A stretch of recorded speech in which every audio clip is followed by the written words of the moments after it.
형 가정의 달 무사히 보냈어? 오늘은 좀 색다른 소식이네. 되게 많은 분들이 우리나라 5대 은행 37조 시한폭탄 올해 9월에 부실 터질까? 요거를 많이 선택해 주셨습니다. 그것도 압도적으로.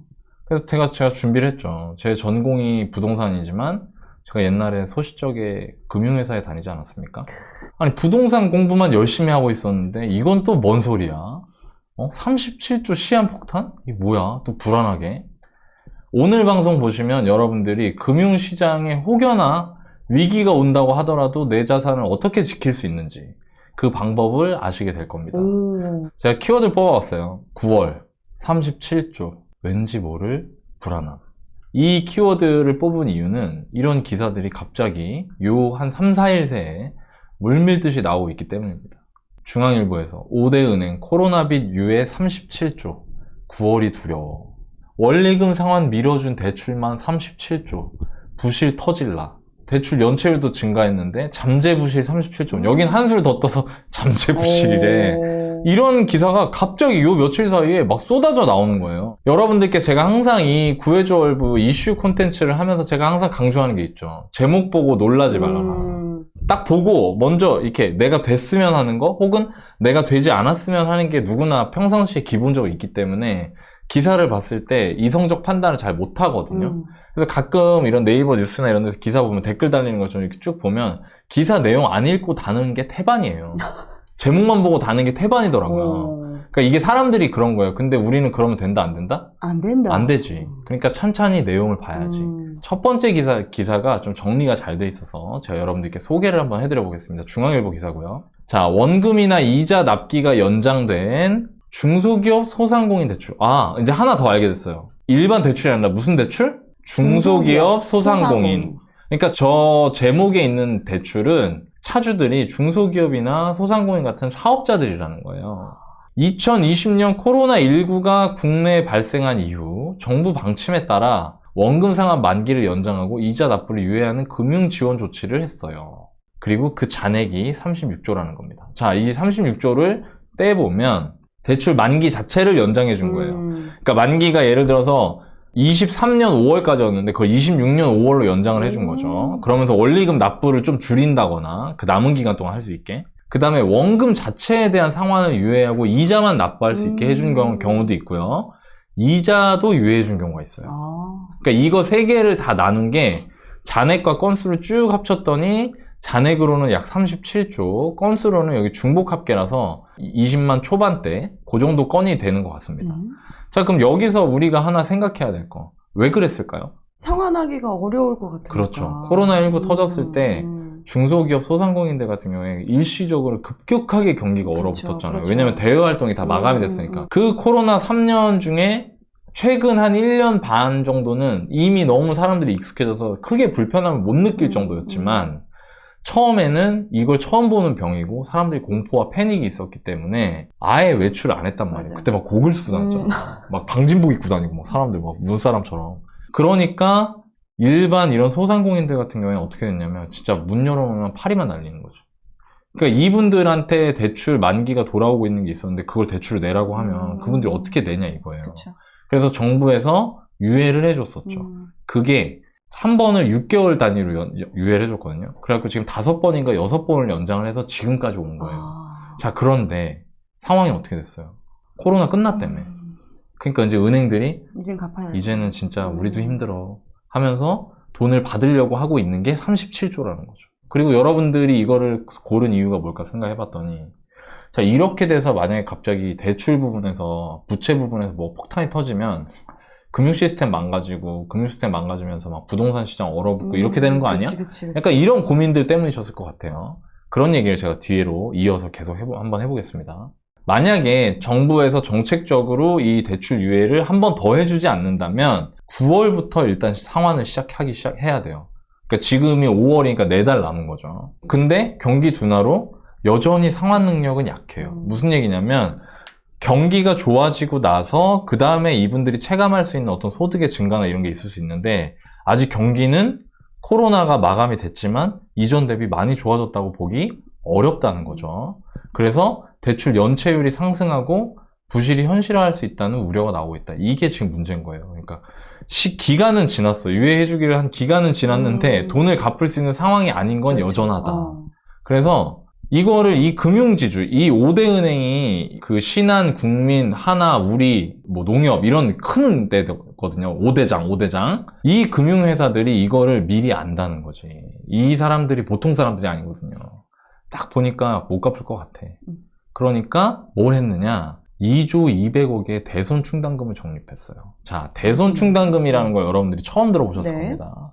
대손 충당금은 뭐냐면 이제 계정 과목 중에 하나예요. 그 회계에 나온 계정 과목, 뭐 자산, 부채, 유동자산, 뭐 비유동자산, 막 이런 거 있잖아요. 그런 말 중에 하나인데 대손 충당금은 뭐냐면 예를 들면 내가 돈을 빌려주는 사람이야, 내 은행이야, 내가 KB야.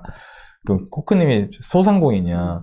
코크님은 딱 봤더니 관상이 빚을 떼먹을 관상이 아니야. 그동안 오랫동안 대부업을 하다 보니까 100명 중에 한 3명은 꼭 띄어먹어. 그러면 이 3명이 띄어먹었을 때 내가 만약에 돈을 받을 거라고 계산하고 있다가 돈이 없어지면 무슨 일이 생길 수도 있잖아. 그렇죠. 그러니까 그 돈 띄어먹는 거에 대비해서 돈을 쌓아놓는 걸 대손 충당금이라고 한다 이겁니다. 자, 그리고 이 대손 충당금의 재원은 당연히 뭘까요? 이 100명한테 받았던 이자 중에 일부를 다 띄어서 차곡차곡 쌓아놓는 겁니다. 자, 여러분들 그거 아세요? 은행은 금리가 싸고 2금융권, 3금융권 내려가면 내려갈수록 금리가 비싼 줄 아세요? 비싸죠. 왜 그러냐면 그쪽으로 갈수록 신용등급이 낮은 분들이 돈을 많이 빌려요. 신용등급이 낮은 사람들이라는 얘기는 빚을 띄어먹을 확률이 높다는 얘기죠. 네. 그렇기 때문에 충당금을 적립을 많이 해놔야 돼요. 충당금을 적립을 많이 해야 되니까 이자를 어떻게 해야 돼? 더 받아야 돼. 그러니까 이런 원리가 숨어 있다는 겁니다. 이건 여러분들한테 상식으로 알려드릴게요. 네네. 자, 그런데 어쨌든 다시 돌아와서 이 5대장들은 대손 충당금을 2조를 쌓아놨어요. 그리고 그거는 무려 155% 증가한 거예요. 자, 그럼 여기까지만 보면 5대장은 어떤 거예요? 지금 준비를 했다는 거죠. 일단 그걸 아셔야 됩니다. 다음. 자, 제1금융권은 쌓아놨어. 근데 제2금융권도 있잖아요? 우리가 대출을 은행에서만 하는 게 아니잖아요. 그렇죠. 은행 외에 나머지 금융기관, 뭐 보험사라든가 무슨 뭐 신협이라든가 새마을금고라든가 이런 데 있잖아요. 그런 2금융권까지 보면 부동산 프로젝트 파이낸싱 대출 등 위험 노출의 문제도 있기 때문에 하반기 곳곳에서 터질 수 있는 부실에 대한 준비가 필요해요 라고 짚었다. 자, 여기서 또 하나. 저 PF가 도대체 뭘까? 맨날 PF 하는데 맞아요. PF는 이런 거랑 똑같습니다. 제가 예를 들어서 이제 건물을 짓고 싶어요. 근데 제가 이제 가가지고 그럼 맨 처음에 돈 빌려, 여러분들은 돈 빌릴 때 뭐 KB나 신한에 먼저 가요? 아니면 저희 러시앤캐시부터 가요? KB나 신한 같은 그렇죠. 왜? 거기가 좀 그래도 이자가 싸니까. 이자 싸잖아. 낼 이자가 적잖아. 그렇죠. 그러니까 그런 데 가요. 근데 여러분 그거 아세요?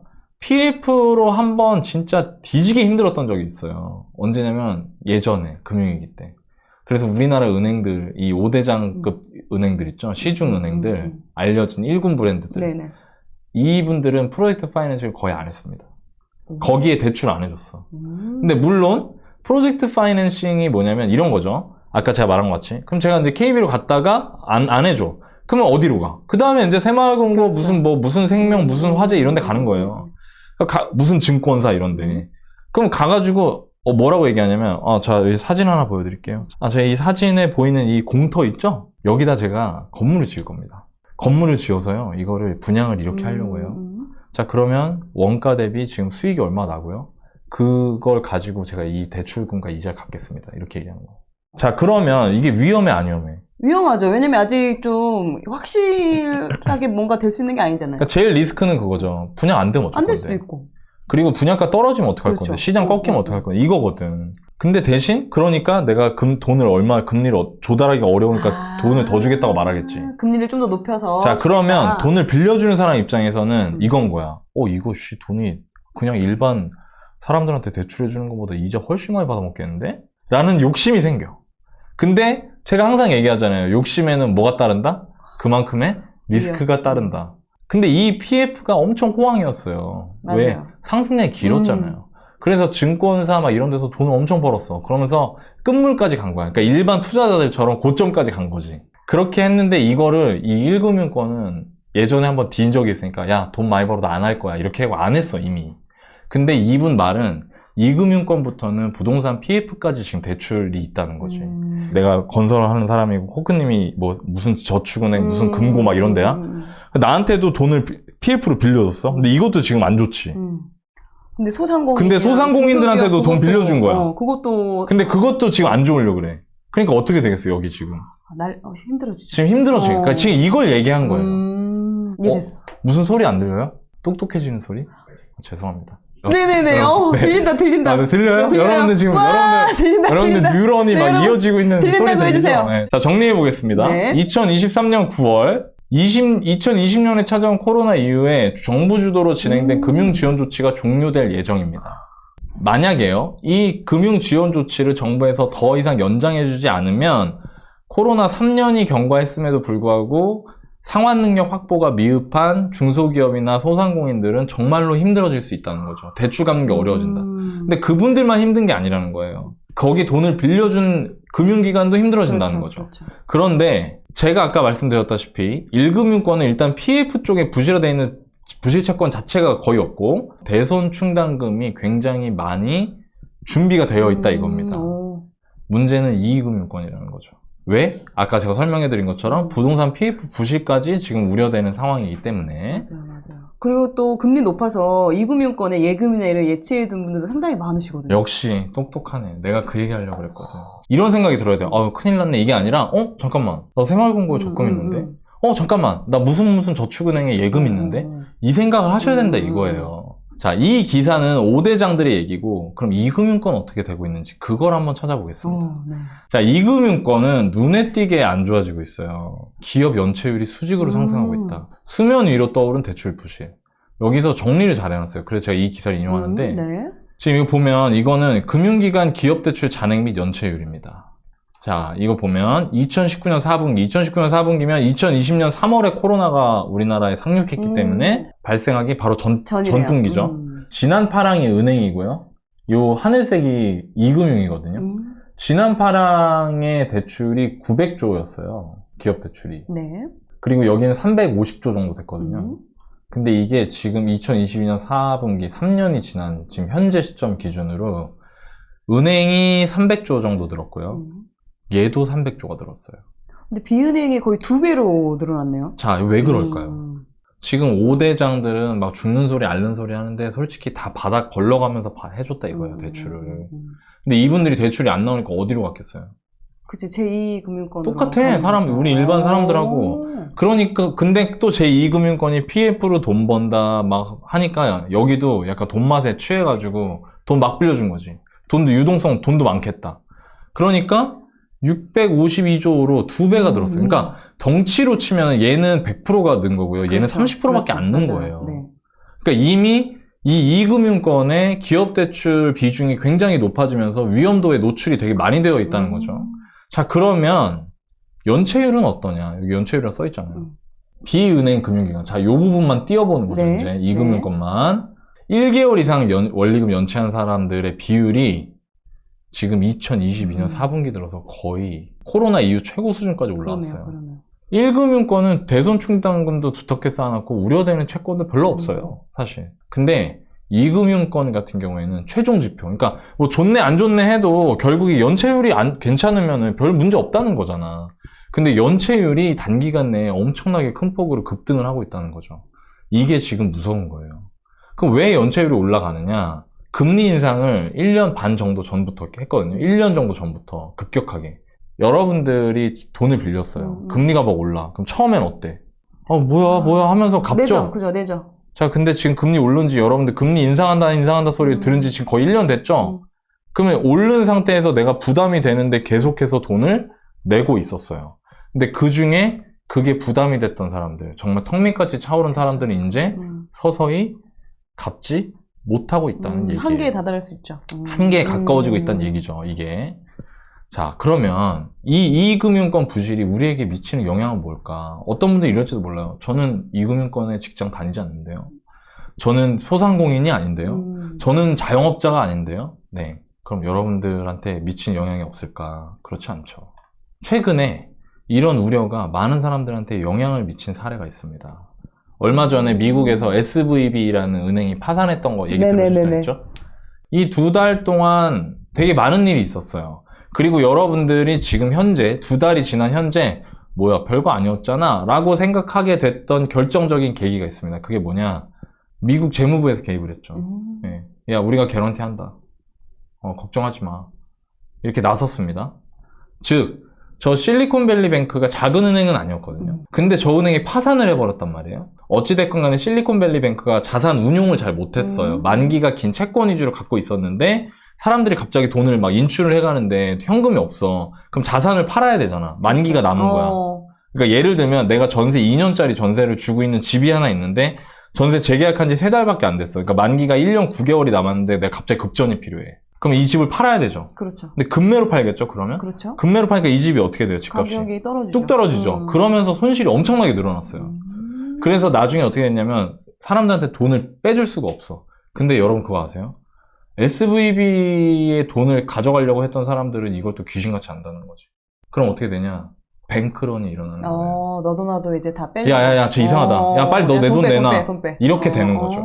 이 뱅크런이 위험하다는 거예요. 여러분들이 오해하시면 안 되는 게 이 금융권이 다 안 좋다는 게 아닙니다. 절대로요. 그게 아니라 뱅크런이라는 거는 실제로 은행이 그 은행이 건전하다 아니다도 물론 영향이 있지만 사람들이 그 은행에 대한 신뢰가 금이 가는 순간 언제든지 발생할 수 있다는 거예요.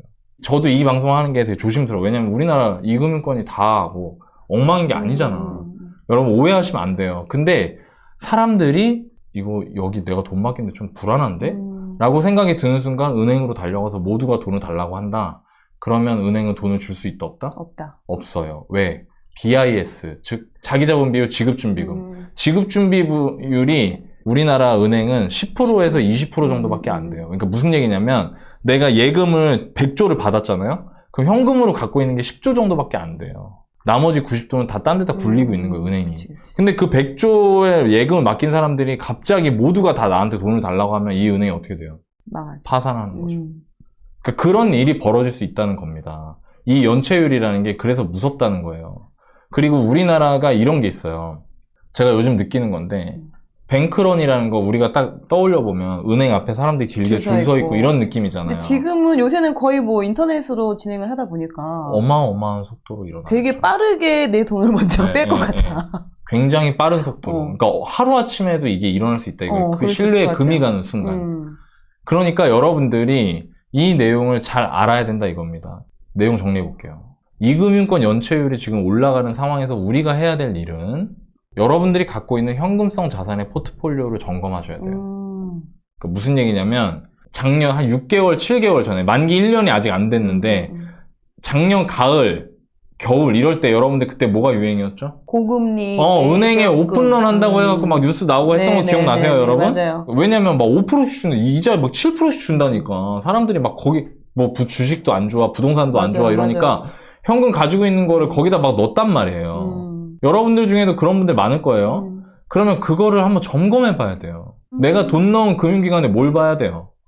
연체율을 봐봐야죠. 이게 중요하다는 거예요, 지금. 지금 넉넉히 있을 때가 아닌 거예요. 제가 밑에 써놨죠. 고정 이하 여신 비율이라고 써놓은 거 보이세요? 네네. 고정 이하 여신 비율은 뭐냐면 3개월 이상 연체율.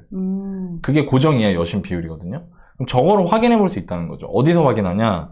예금보험공사에 금융회사 종합정보에 현황도를 가서 보거나 아니면 해당 금융기관의 홈페이지에 가면 공시해 놓게 되어 있습니다.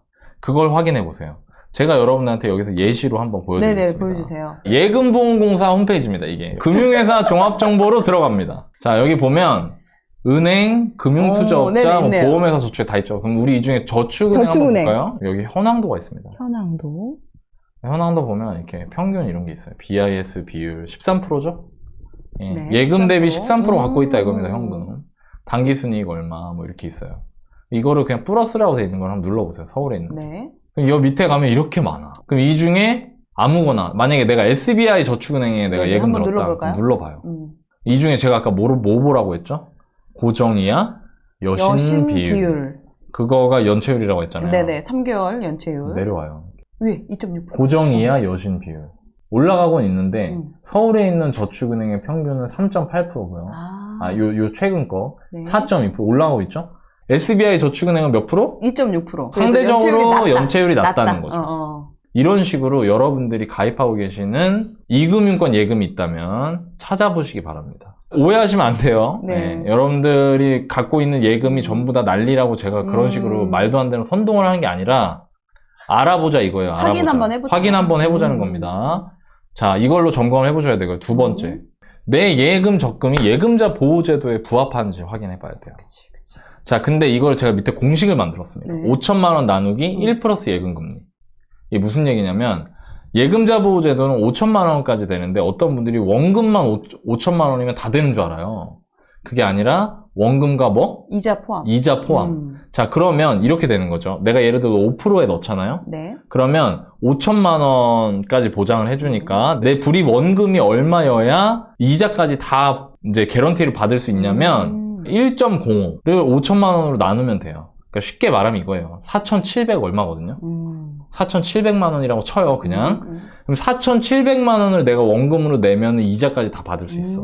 근데 만약에 4,900만 원까지 내가 원금을 넣어놨잖아요. 근데 5%잖아? 그러면 5천만 원까지만 딱 컷해서 받는 거예요. 그렇지. 이자, 그러니까 이자 손해를 받는 받는다는 거지. 손해를 본다는 네네. 거죠. 그거를 알아두시면 좋습니다. 확인을 한번 해보시고요. 자, 세 번째. 하이리스크 하이리턴을 잊지 말자.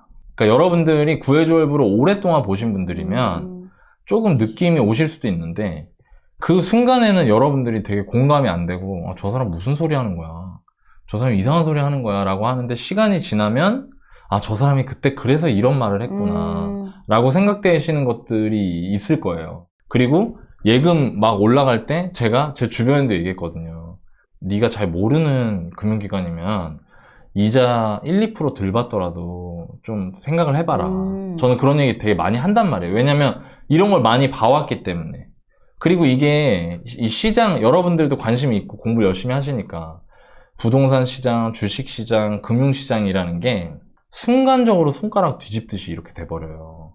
지금 최근에 지방의 어떤 도시에서 이제 배액상환도 나오기 시작을 해요. 오, 벌써? 배액상환이 뭔지 아시죠? 집 팔려고 내놨다가 갑자기 집값 올라가는 것 같으니까 나 안 팔래요 하고 계약금 물어주는 거 이런 게 나오는 거예요. 벌써 어떤 도시들은.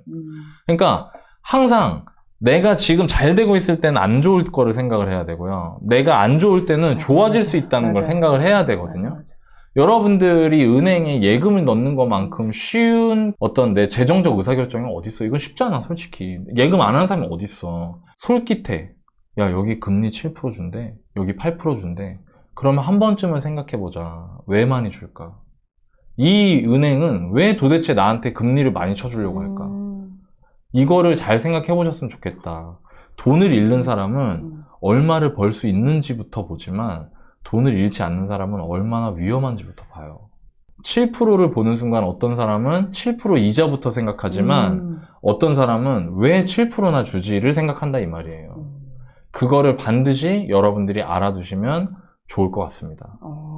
자, 오늘 제가 여러분들한테 이 내용을 소개해 드렸는데 이거는 부동산을 다루는 내용을 넘어서서 정말로 많은 분들이 예적금을 다 작년 하반기 때 엄청나게 넣었거든요. 저도 지금 들어가 있고. 이 영상을 여러분들이 잘 보시고 주변에 많은 분들한테 알려주십시오. 너 예금 든 거 있어? 너 예금 어디서 들었어? 근데 뭐 내가 처음 들어봐. 야, 너 거기 무사히 괜찮아? 나 뭐 아무 생각 없는데 나 이번 달에 나 놀러 갈 생각하고 있는데 야, 너 지금 그럴 때가 아니야. 야, 너 빨리 이 방송 봐봐 하면서 보여주세요. 그러면 여러분들은 얘 금융 좀 아는 친구 막 이런 친구 되니까 참 진짜 네, 알려주시기 바랍니다. 생각해보니까 저도 이제 저축은행에 이제 예금을 지금 들어놨는데 그 저축은행 이름이 뭐였는지 지금 기억이 안 나. 그러니까 물론 코크님 예금자 보호 안에서 했겠지. 지금 상관없어. 그 안에서 했는데 상관없는데 여러 개 있는 거 중에 이렇게 하다 보니까 근데 우리가 이런 거를 한번 이제 보자는 거죠. 그러네요. 지금 채팅창 보니까 전액 보장이다 이런 게 있는데 근데 여러분 실제로 그 일 터지면 어떻게 될 것 같으세요? 되게 늦게 주겠죠. 언제 받을지 기약이 없어요. 그러니까 예를 들어서 내가 집을 사려고 해요. 근데 만기가 이게 뭐 10월이야. 근데 예금자 보호 되니까 괜찮겠지 하고 돈을 넣었는데 만약에 그 금융기관 파산하잖아요. 그 돈을 언제 받을지 모른다는 거예요. 그러네. 막 그거 나 잠금 치려고 넣어놓은 건데 막 그러니까 이런 거를 항상 생각을 해야 돼. 여러분들 절대 오해하시면 안 되는 게 제가 여러분들한테 자, 이걸 하세요. 이걸 하지 마세요. 이렇게 얘기하는 것 자체가 제 입장에서는 하고 싶지가 않아요. 그런 거. 부담되지. 그리고 그건 말이 안 되는 거야. 아니 내가 뭐라고. 막 불안감을 조성하고 이러면 안 돼. 그러니까 저는 여러분들이 올바르게 판단할 수 있도록 유용한 정보를 주는 거지, 제가 여러분들 대신, 맞습니다. 여러분들 인생을 대신 살아주는 게 아니잖아요. 그럼요. 근데 중요한 거는 뭐냐면, 알아야 될 것도 모르고 여러분들이 하는 거를 막고 싶은 거예요, 저는. 그러니까 이 말씀을 드리는 거예요. 좋습니다. 그래서 네. 여러분들이 이 내용을 잘 알아두시고 하시면 좋을 것 같고요. 이민자님, 좋은 질문 해주셨네요. 너나이님 현금 어디다 주나요? 그러네요. 저는 현금 중에 40% 정도는 깔고 앉아 있고요.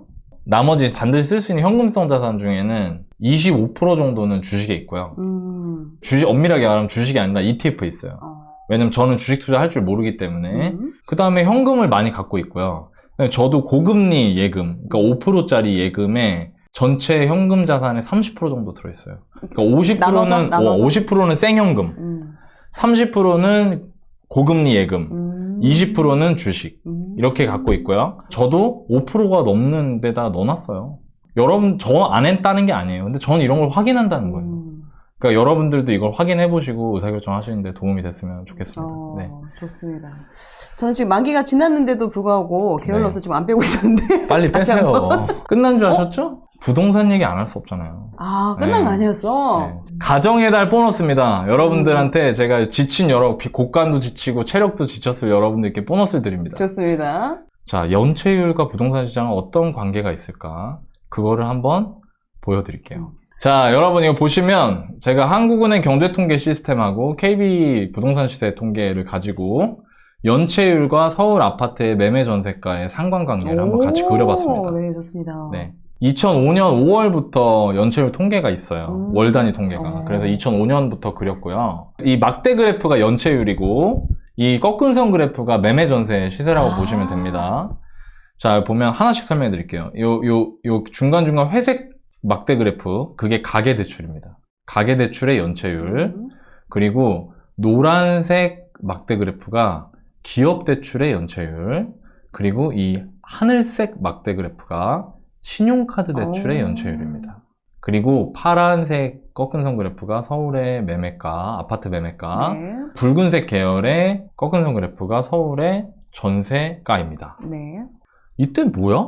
이때 뭐 연체율이, 여기가 연체율이거든요. 0, 2%, 4%, 6% 이렇게. 이때 연체율이 12%가 넘었어요. 이때 왜 이럴까요? 2000년대 초반에 카드 대란이 있었죠. 네. 그게 수습이 되고 있는 과정인 겁니다. 그러네. 신용카드 대출이 연체율이 엄청 높네요. 2000년대 초반에 막 대학생 뭐 과외비로 갚으세요 하면서 막 돈 빌려주고 대학생들 막 부자 되세요. 막 사재 끼고 막 이럴 때. 그게 이제 수습이 되는 과정이에요. 그래서 엄청 높았고요. 이때 당시. 그리고 쭉 낮아져서 좋았어.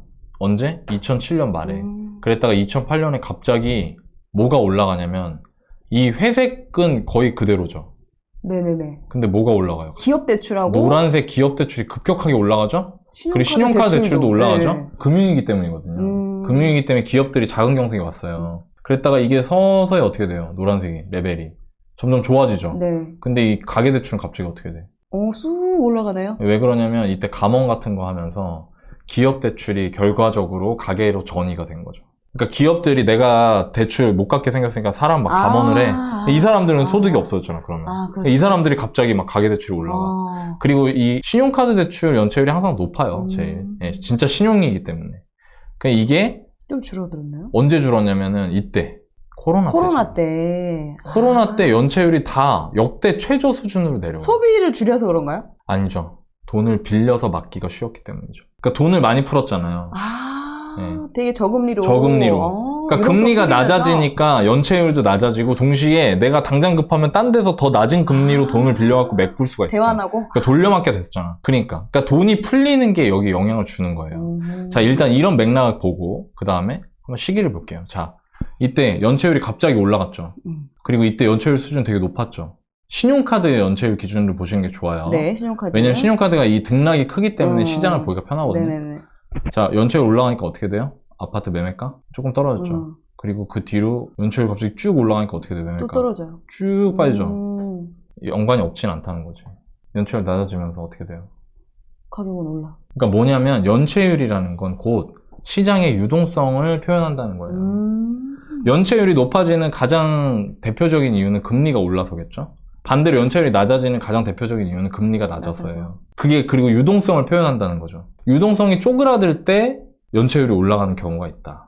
그리고 연체율이 올라가면 그게 서울 아파트처럼 투자 목적이 강한 시장에는 영향을 준다는 겁니다. 그러니까 이 정도를 볼 수 있다는 거예요. 자, 그럼 정리를 해볼게요. 가계대출 연체율이 하락을 한다. 그거는 구매력이 회복하고 있다는 겁니다. 그리고 이거는 주택시장 상승에 있어서 하나의 요인이 될 수 있다는 거죠. 근데 여러분들 오해하시면 안 되는 게 있어요. 그럼 연체율이 오르면 무조건 집값이 떨어지고 연체율이 낮아지면 무조건 집값이 올라가냐? 아니야. 그렇기 때문에 하나의 요인이 될 수 있다고 그렇죠. 이렇게 일부러 아니, 말씀하신 이때는 거죠. 연체율이 이렇게 높았는데 집값 왜 올라가? 그러니까 하나의 요인이 될 수 있다는 거지 이게 직접적인 연관관계, 인과관계를 가진다고 보기는 어렵다는 겁니다. 가격이 저렴했던 시기에는 반등에 영향을 줄 수 있는 요인이 될 수 있고요. 이때 저렴했기 때문에 오른 거지 연체율이 안정됐기 때문에 올랐던 건 아니에요. 이 뒤에.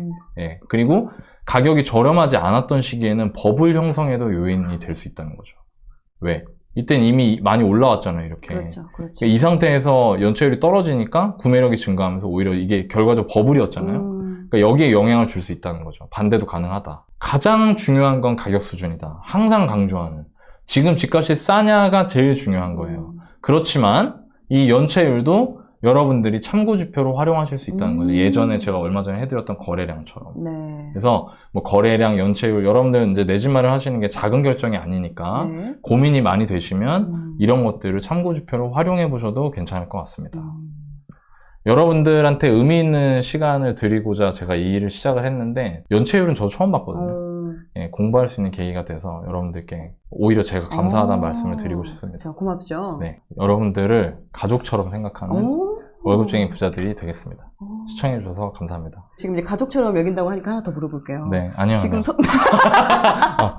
지금 서울 가격이 비싼가요? 서울 가격이 비싼 데도 있고요. 제가 생각하기에 비싸지 않은 데도 있어요. 그러니까 지금은 시장 전체적으로 다 싸거나 시장 전체적으로 다 비싼 시장은 아닌 것 같고요. 지역에 따라서 좀 다른 것 같아요. 특히 아파트 매매가 자체가 비싸지 않으면서 낙폭이 과대했던 지역은 제가 보기에는 가격이 이제는 비싸다고 말할 수 없을 것 같아요. 근데 반대로 굉장히 아파트 가격 자체가 비싸고 얼마 떨어지지 않은 이런 데는 여전히 가격이 싸지 않은 거죠. 그렇게 표현할 수 있지 않을까 싶습니다. 네, 알겠습니다. 네, 이렇게 또 너나이님께서 또 추가적으로 이걸 또 부동산과 연결을 시키셔가지고 모르면 또 배워서라도 이렇게 알려주시고자 하는 이 열정과 이 에너지, 우리 아끼는 마음. 네, 여러분 좋아요 눌러주셔야죠. 좋아요 눌러주셔야 또 이제 너나이님이 그 좋아요를 보고 힘이 불끈불끈 날 것 같습니다. 네, 덕분에 저도 또 이 연체율하고 이렇게 부동산하고 또 연관 지어진 건 또 저도 처음 봐서 여러분 덕분에 저도 같이 공부할 수 있었던 시간이 된 것 같습니다. 절대적 인과관계는 절대 아닙니다. 그렇지만 참고할 수는 있을 것 같습니다. 네, 좋습니다. 네.